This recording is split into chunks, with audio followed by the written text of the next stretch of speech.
我哋好開心宣布孔陽光華博士館正式命名。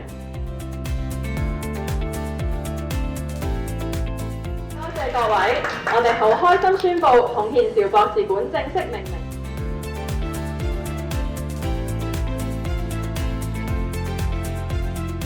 多謝各位，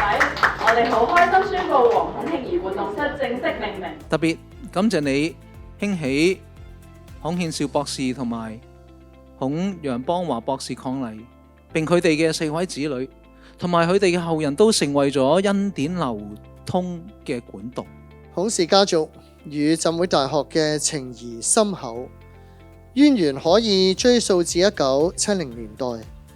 浸大創校之初，當時大學嘅資源係非常有限，幸得孔憲兆博士鼎力支持，不僅就大學嘅發展建言獻策，更捐贈巨資支持大學嘅各項發展，成就咗多個重要嘅里程碑。